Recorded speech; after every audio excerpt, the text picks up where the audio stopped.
But when we walked into the first floor, that's really just a big open space. And it's kind of the sandwich between what's underneath and then what's above, the 3 floors below and 3 floors above. And he explained, we went through the bottom 3 floors, and he said, you know, it's really cool because as they designed the museum, they talked about how this, you know, people were brought here as slaves, and we're told, and so the bottom 3 brings it all the way up to, I guess, through slavery. And then the top floors are how people made their way, even though they were told there was no way. And then it's all of the music and accomplishments and science and sports and all of the celebration of accomplishments. And it really stuck with me, like making your way, because, you know, we've all been told, no, you can't do that. And then you say, yes, I am. And so I really like that, making my way. And so coming up with titles for exhibitions, you know, we banter about this back and forth, and everybody weighs in, the staff weighs in, but you know, I like it because it's art and it's making, and so the whole application of that name. So, here we go. So we can start going kind of piece by piece, as you all have questions. Chime in if something talks to you. We're going to ask you all a lot of questions too. And we'll start here and meander around. Lawrence? We'll start with Lawrence. You can start with Lawrence. Lawrence Baker, Cleveland artist. Met him first 25 years ago or so. He's still alive. Well, at that time he was a teacher in the Cleveland public school system. And he was doing work like this. Yeah. He's retired now, and his work today is very, very different. You never know it's the same person. But this is a piece from that period, middle 90s. And when we went to visit him in his studio, there were stacks and stacks of comic books everywhere. And you can see that in his work, how he portrays the human figure like you see in a comic book. Large areas of color, flat planes of color, laid one against the other to build up that image. It has very much of a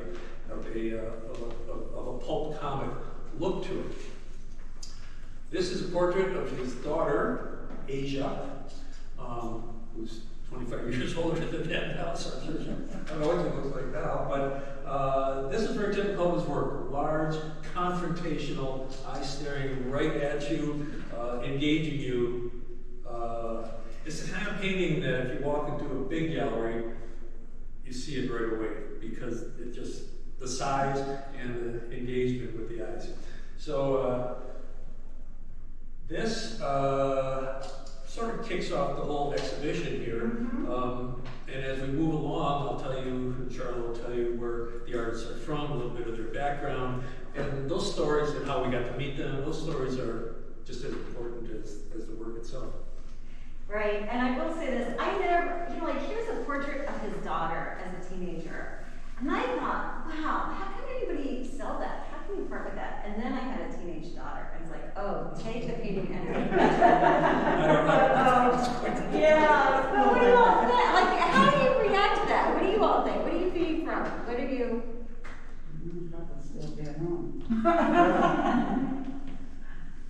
What kind of teenager do you think she was? Can you see? I feel like I'm right in my head. Well, from her eyes, it looks like she's inquisitive. She's kind of sad in a way. I mean, there's some melancholy look to her. To be honest with you, I was bored until you mentioned it. I did too.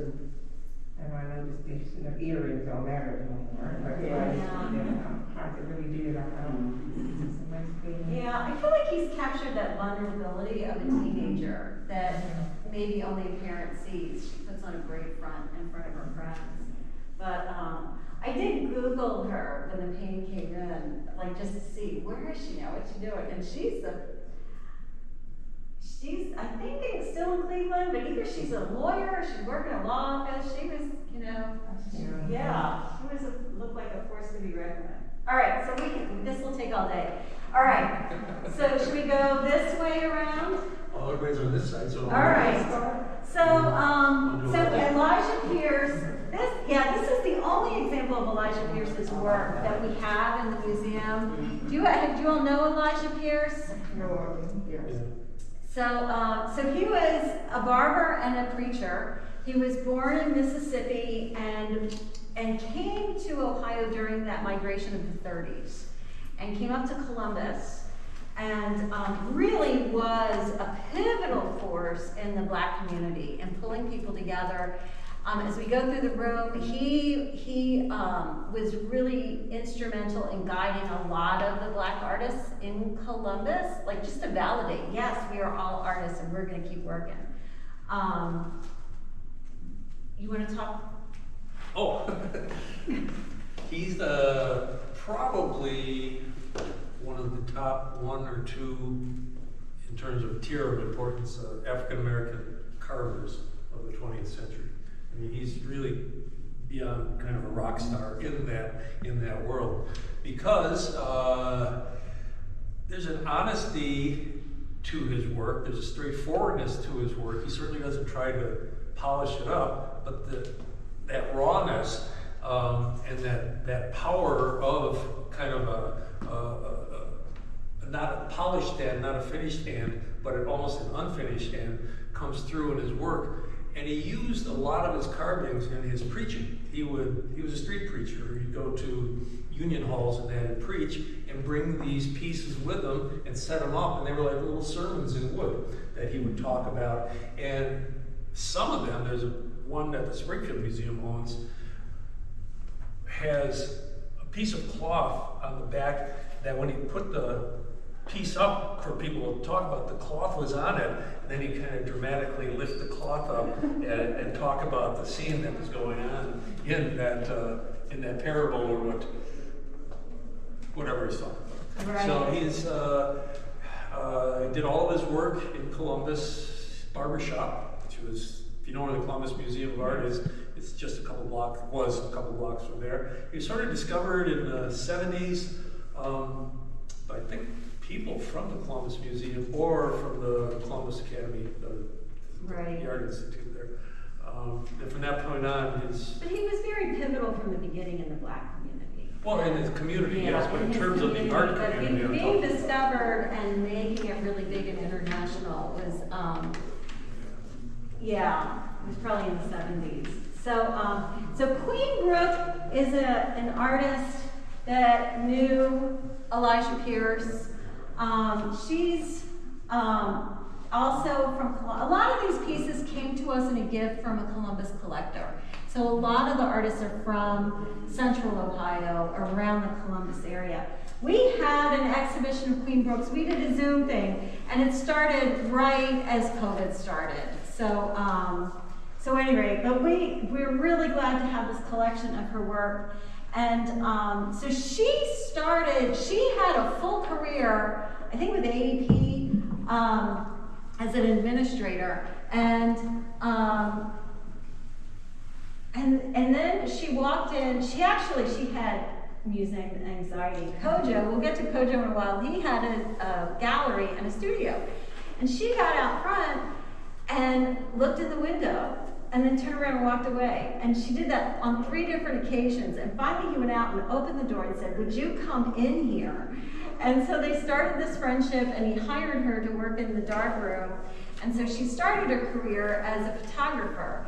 And then went back to school, got a MFA, Masters of Fine Art at OSU, and really found her own voice. And she does a lot of the wood burning that's then painted. She works on found objects. This is printmaking. She really works in a lot of other two-dimensional material and three-dimensional materials. A lot of symbols in her work, a lot of kind of metaphor, combination of these geometric elements. But they all mean something to her, each of those combinations. Yeah. It's a shame that, she does have this whole language, symbol language, that she's incorporated into her work. And some of it she's taken from the hobo language from the 30s, where they would leave signs for each other where food was, where a safe place to sleep was. Some of it is from the African ancient languages and markings and symbols. And so she's really pulled this multicultural pull. Come on in, this multicultural pull to really communicate. But when you really look at this, there's everything in this. Just take some time and dive into it. All right, we're going to keep working. So April Sunami is an artist, and it is spelled correctly. Her in-laws are Japanese, and this is hers right here. And you know what? I'm tempted. That's great. Why don't I take this down? Oh, you know what? That's what you said. Very light. She's I know. So we're going to talk about them together. She gifted to our museum both of these pieces. All three of them. Yeah. So okay, that's just resting on top of these two pieces. Okay, cool. Sorry, you're not light on. And when you drive through Columbus, when you get to Broad and High, and they've got billboards up, she's got a picture now on a billboard. Oh, But wow. several years ago, we saw her at an opening, and I said, so where are you showing? What are you doing? And she's like, I'm yet to have my museum show. I was like, you've not had one? So man, we signed her up right then and there on the sign on the dotted line. So we actually are very proud that she had her first museum show up here, and it was up for about 6 months. And both of these pieces were in the exhibition, and then about a month ago she called us and said, did we want to keep this triptych? A triptych is a painting with 3 different panels. And what I really am drawn to her were, this is broken auto glass. She's really piecing things together. She's used the materials that she can, that have their own language, really. But she's got this really fabulous organic shape of the body underneath this very flat patterning. And this is Western patterning. It's like wallpaper. It's like that societal, this is what you're supposed to be like. It's flat on top. And underneath, she's not conforming to that. And this, I just really love how there's that almost a tension that's set up in this beautiful body of this body that is 3-dimensional, that is not flattening out with this overlay of pressure, societal pressure. This Madonna face, and then to use a halo of broken auto glass, I mean, that's just really amazing. It just says a lot, that how many times we have to piece together what we have to hold our families together. So stylistically, you could compare this with the first one we looked at, the flat areas of color laid against each other, and then your eyes and mind make the interpretation of this body underneath. Neither one is really articulated as such, but she's doing the same thing, but in a different way, more heavily patterned using these flat surfaces. All right, so we should be asking questions. So what does this one tell you? Knowing what she's doing here, and then look at this. What do you think she's doing here? Those yellow eyes. What is this? This is actually painted on a door. Little bullets? Yep. Yeah, these are bullet casings. So next day, easily I pick this up and put that on there? It takes It would four take of 4 of us us to do that. lift this piece. Wow. I know. That's why it's on the floor, the wall. Wait, yeah, it's it weighs a ton. This is probably why she gave it to us. So she couldn't. Doesn't move it anymore. I know. It's pretty powerful. So look, it's a very powerful piece. It is. And with that hand up, what's it tell you? No more slave, no more death, no more shooting, no more everything. That's what I did. I just stopped now. Yeah, no more. Well, everybody's surprised when they see the bullet cases. I mean, it's really interesting things, Yeah. And then she got all kinds of symbols and pictures and eyes and. Right, and a lot of them are very recognizable figures that you'll see. So come spend a few minutes in front of these. And again, she's using this broken auto glass and this patterning, but that patterning almost becomes windows into these historic figures. It almost, when I first saw it, I wondered if it was like an ancestral piece but then I realized that a lot of these are famous people. And I thought it was like a personal ancestral piece when I first was in her studio and saw it, but these people are for soul. These are our ancestors. These are people coming from. Don't get me Right. started. Go for it. You make me start talking about. Go ahead. No. Everybody has You're on a roll. Everybody has their own interpretation. That's me. I know. Well, Charlotte said it could get over here, they bring their own. Everybody brings their own stories to it. But we are very pleased to be the proud owners of this Yes, museum. we are too. So, yeah. Yeah, and we'll call you when it's time to move it. We'll keep moving. Barbara Chavis, so I moved to Columbus in the late 80s, and she was really a force to be reckoned with. She was teaching, and she was all over. You'd see her work everywhere. She was a really wonderful, inviting woman.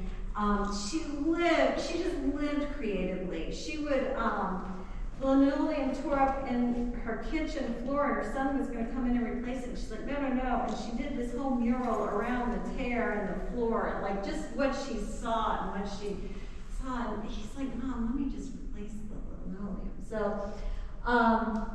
she does a lot of these constructions with wood, layering. She was a sculptor. Her textures, the nails, they're just so powerful. Unfortunately, later in her life, she did develop dementia, and someone brought her a case of pink puff paint, and she covered all of the sculptures that she had made. The history of her work was covered in pink puff paint. So there are very few, well, I shouldn't say very few, there are some, but not as many as we should have of her pieces that are around that are as she originally intended and not covered with pink puff paint. Strong African influence, African masks, fetish figures, a lot of African sculptures, masks have nails in them as part of the accretion on it. She uses that a lot, cowrie shells, and strong referencing back to African roots. What do you think? Does it speak to you? Come on. Mary, what do you think? Wherever I don't have my glasses on. Come on close. And she calls these totems, and I think a lot of that references just that layering, not necessarily even going up, but coming out, that layering and layering and layering.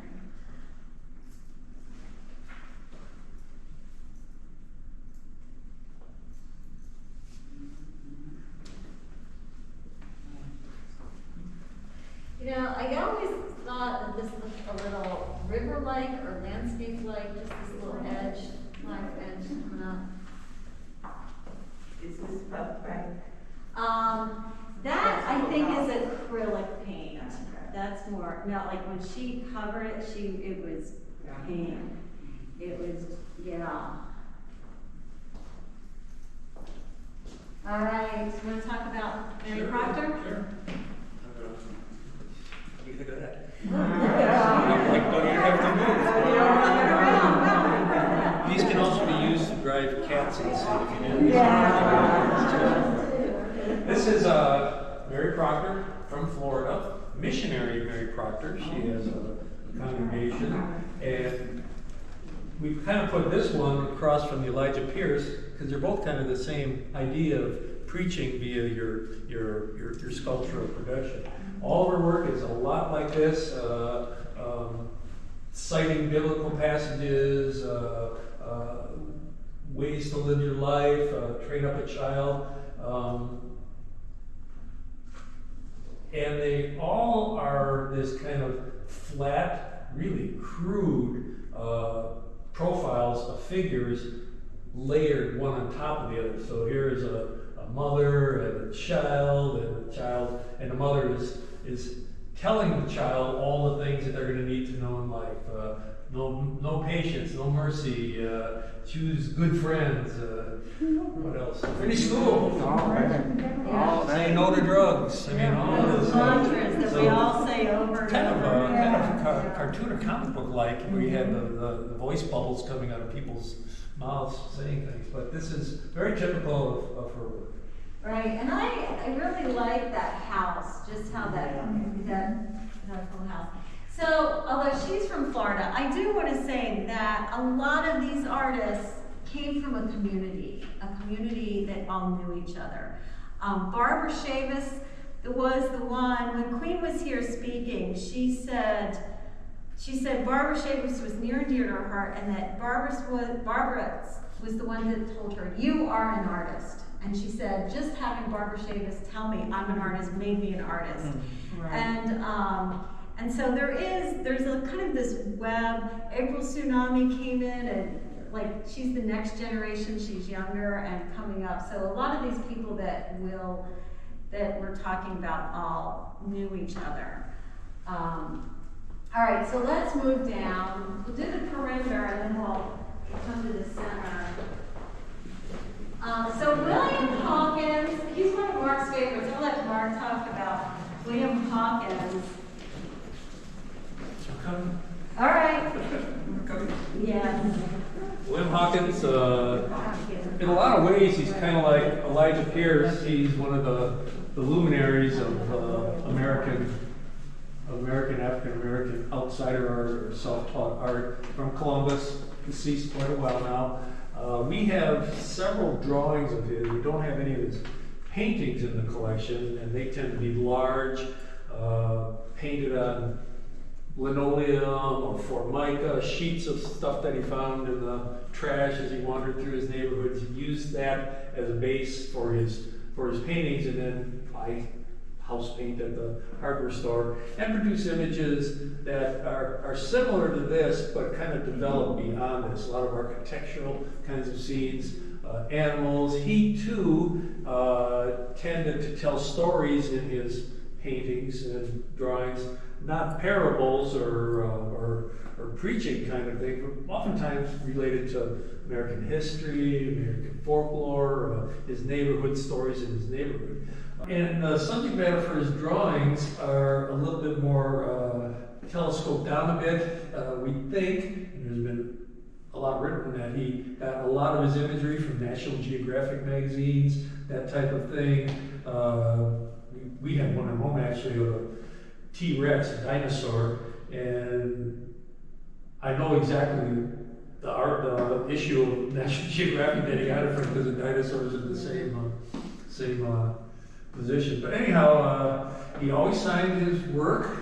He always signed it the same way, with his name, William Hawkins, where he was born, Kentucky, and the date of his birth, July 27, 1895. All of his work is inscribed that way.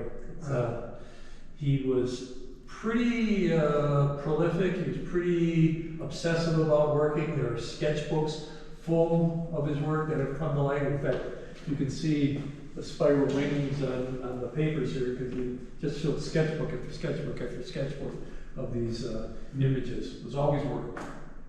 And he's become a pretty highly regarded African-American outsider artist. All right, we'll talk about, these are more Kojo's photographs, and Kojo passed away a couple of years ago, and the museum in Columbus Museum ended up with his collection, and I've seen some collections exhibited around and about, but the things he photographed, it was the social movements in Columbus. He really was the photographer of the streets, of what was going on then and now. When there was ever a concert, he had a press pass. He could get in and photograph all the concerts. He was highly regarded by all the area artists, so we photographed all the area artists.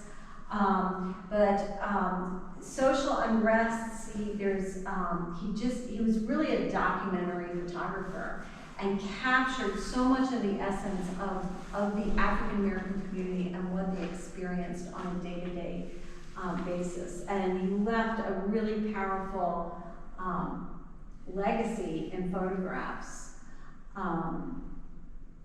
And again, he was really just part of a really big force in this whole community, and really he was really the next generation leader from Elijah Pierce. I think Elijah passed the torch to Kojo, and he really was that they were very similar, I think, very tall. They were both built the same, but they were both very quiet men, and just, when they said what they meant and meant what they said.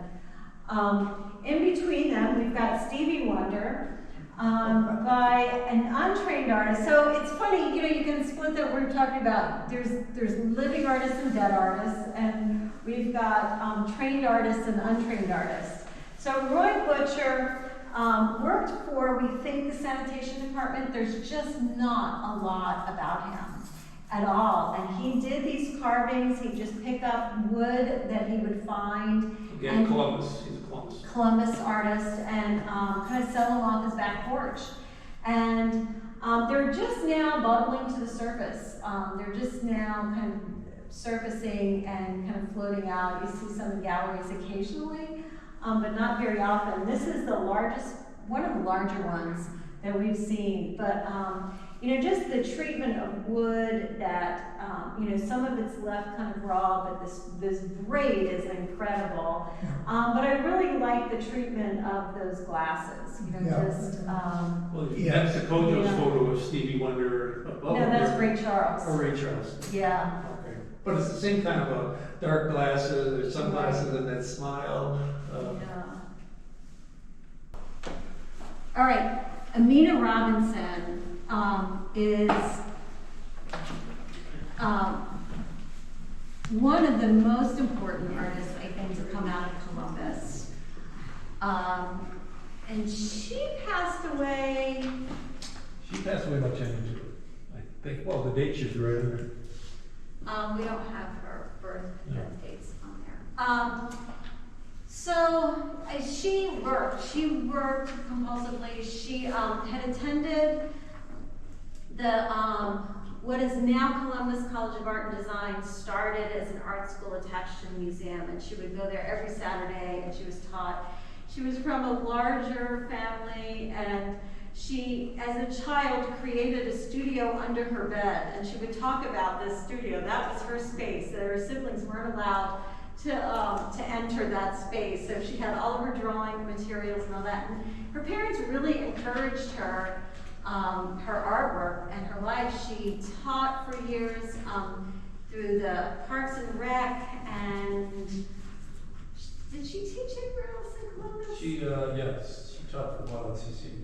Okay, so weekends and that kind of so she was this multimedia artist. She did a lot of fabric work. There's a sculpture in a case behind here in which she's depicting an entire neighborhood of Sellsville Service, which is an area which is just south of Lane Avenue in Columbus, and it's called Sellsville. But there was a circus community. It was a traveling circus, but the circus had their own school, their own vegetable stands. It was like a contained community all right there.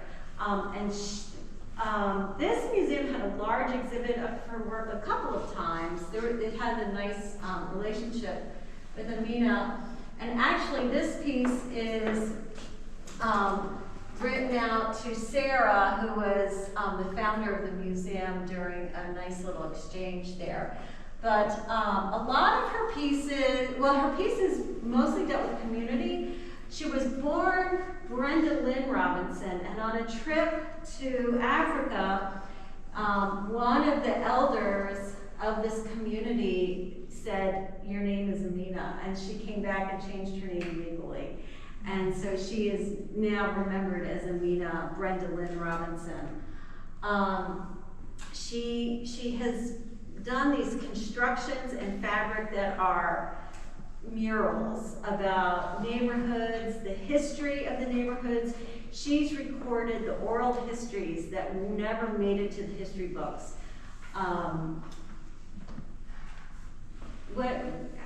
feel like she's so big, words don't encompass. Well, you can tell by her work, I mean, she's working in a lot of different media, printmaking. The one in the middle is a block print, lots of drawings, lots of constructions, found objects, the little dolls. She made the little dolls. She was just working all the time, and her imagery is autobiographic in a lot of ways, a lot about her experiences in her neighborhood. Okay, so here's a question. So a lot of her figures, her hands, the hands are huge. Why do you think she did that? Why would hands? What's that?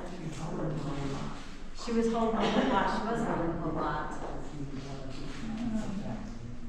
What about our hands? Does anybody else have thoughts?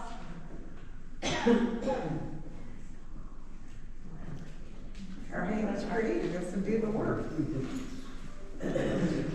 Yeah. Did the work. Yeah, and you do a lot of holding with hands. I'm looking at your Wings of Hope logo too. It's hands. Yes. Hands. Holding, the hand that created, the mind developed, but the hand that did the work that created. We're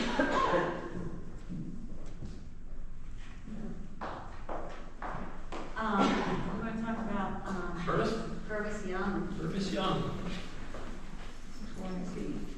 This guy here.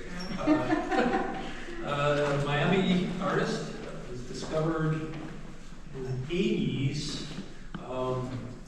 He lived in the Overton section of Miami, which was sort of the ghetto area at that time. I don't know what it is now, but he was discovered when cars driving over an overpass over his neighborhood saw on construction sites that had wood, plywood fencing around them, all of these paintings. Someone had come and made these large mural paintings, similar to this kind of iconography here, all around these construction sites. And it turned out to be this guy, Fergus Young, who is one of these obsessive, compulsive people. He worked, he worked all the time, tirelessly. His imagery always had to do with his life in the ghetto area of Miami, the Overton section of Miami, and all had to do with imprisonment, redemption, escape, freedom, and more or less the human spirit in trying to get out of the bonds of living in a depressed, poverty-stricken area. So you see in a lot of his work the same iconography, these bars, like prison bars that kind of that enclose people behind them, but also you have people who are escaping from that. They're coming forward. They're dressed in white. They're redeemed. They're freeing themselves, often with their hands up in the air. Horses appear quite a bit. A horse seemed to be a symbol of freedom and escape to him. These kind of devil-like figures here with the horns. I'm not quite sure what that means. But Demons have. well, could be. What do you talk about his words?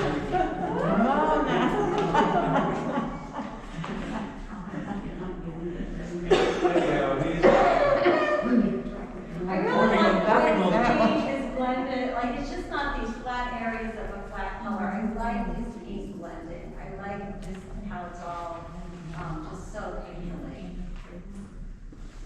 All right. I have a lot of food waiting for me downstairs. Oh, you guys All right. This piece started the museum. And this is a really important piece to our collection.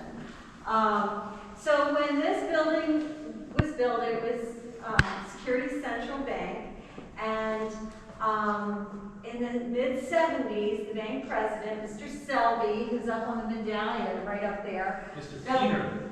sorry, that's Lincoln. Mr. Selby, oh, right, Mr. Keener was the bank president. Mr. Selby built the bank.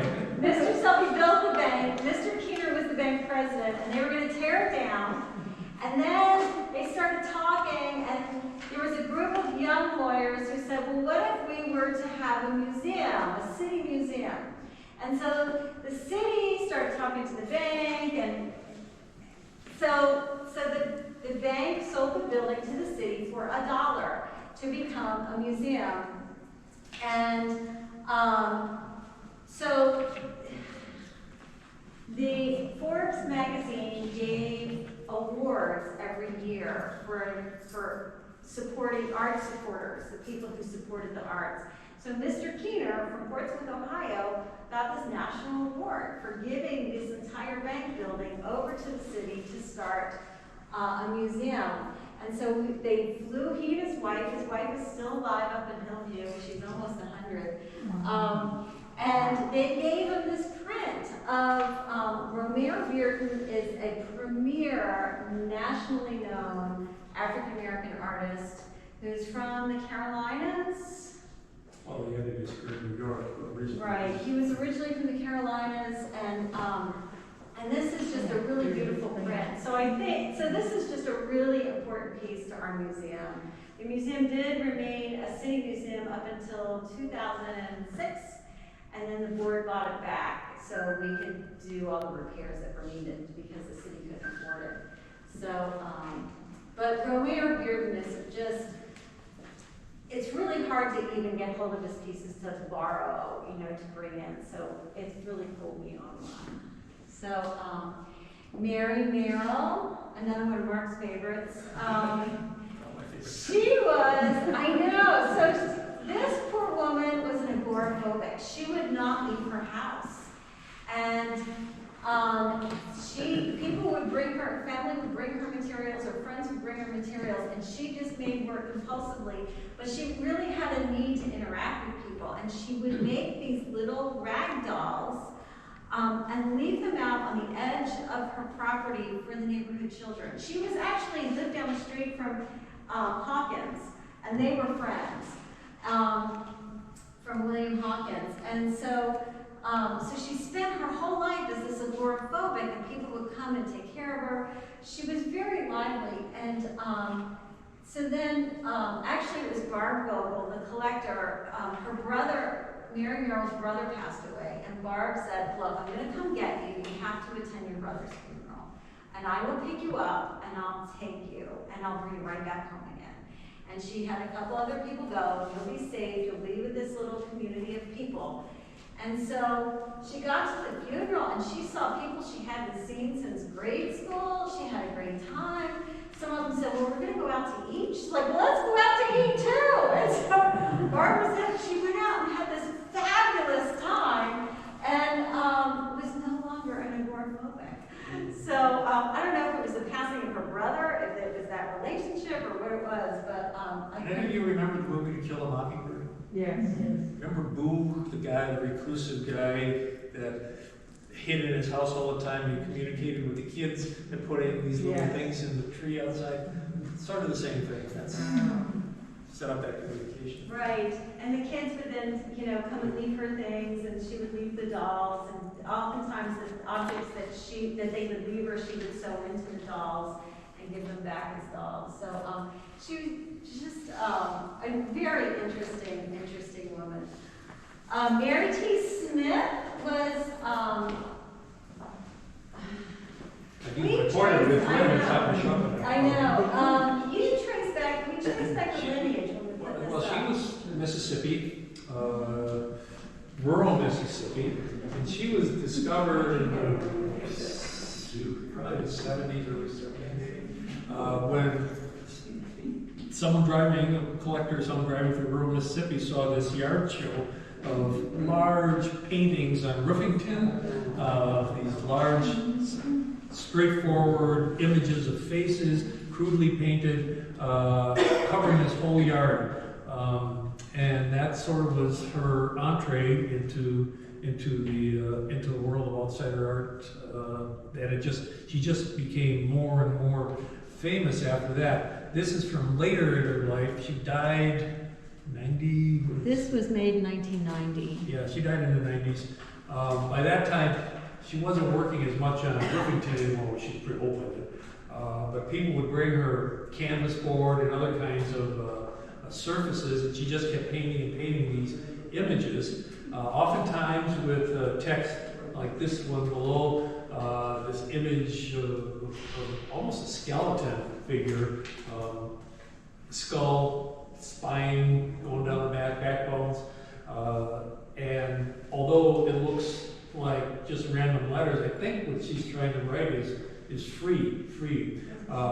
Just misspelled it because she was illiterate. And this is her attempt, I think, with that confrontational, exploding red image with the skeletal face, her image of emerging free from. Right, you're right. And we had looked it up. Her grandparents were slaves, and so there was this oral history, especially I'm sure in rural Mississippi, of how important freedom is.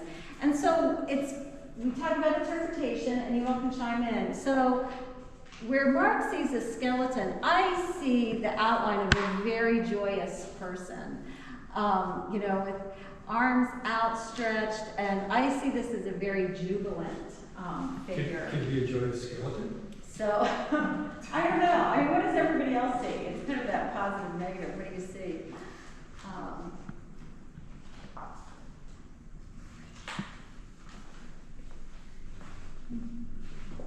Thoughts?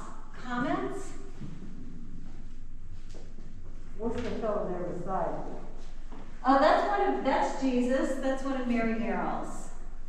That's that fella. Yes. So Mary's pieces were very narrative, but she also did a lot of religious pieces as well. Yeah. All right. Well, we'll do this little room, and then y'all can graduate downstairs. This is a lot of people for a little room. We can take turns going through here. There's a piece over here. Don't miss this from Claire. He's